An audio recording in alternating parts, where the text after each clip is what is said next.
A close relative of a Leopard-class Mech carrier, the Leopard CV class is the most common fighter carrier in the inner sphere. Whereas the Leopard carries 4 mechs and 2 fighters, the Leopard CV is designed to carry 6 fighters. Its appearance is radically different from its Mech-carrying cousin, although the two designs have nearly the same performance specifications. The Leopard CV was designed almost 50 years after the standard version, in which technological advances had facilitated the use of curved armor plating. The designers took advantage of this and created a more aerodynamic craft, while leaving the internal systems nearly unchanged. This accounts for the Leopard CV's appearance.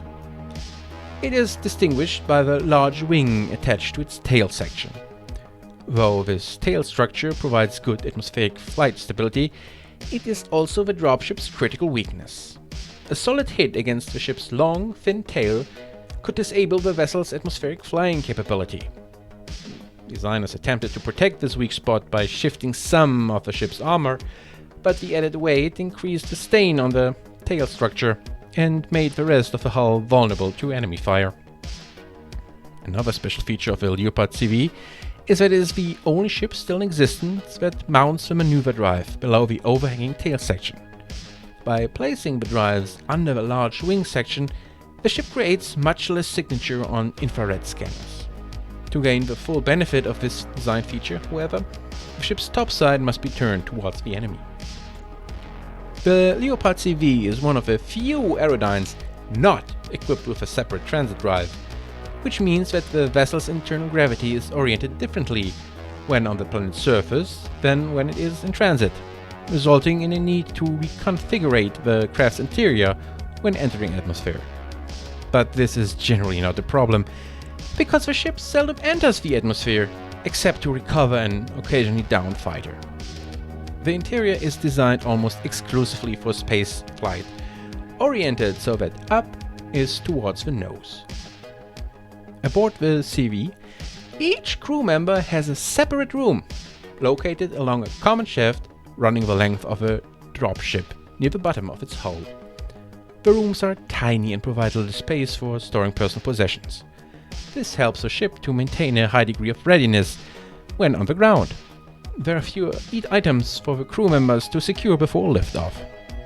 To make up for this lack of personal space, the ship offers a crew a roomy lounge and a separate exercise facility. When off duty, crew members are free to spend their time reading, playing games, watching reruns of the first Somerset Strikers, or working out in the exercise room. Because the ship is not designed to operate independently, it carries only a small supply of repair parts, and its limited medical facilities provide only minor care for injuries and illness. Even with limited supply or repair parts, the ship is known to be highly reliable and has a great ease of maintenance. The Leopard CV has an impressive weapons loadout for such a small dropship, most useful for attacks from aerospace interceptors. It can easily be overwhelmed, however, if swarmed. It has 3 long-range missile racks for heavy hitting, 2 PPCs, 5 large lasers and 7 medium lasers, which give it more than enough combat capability when its munitions run out. The Leopard CV often operates in moderate to large operations, and rarely functions on its own.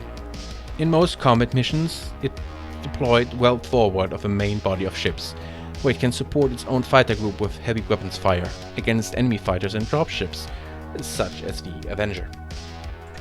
Other dropships designed for space combat usually help it to hold enemy vessels and fighters away from the main body of the operation force.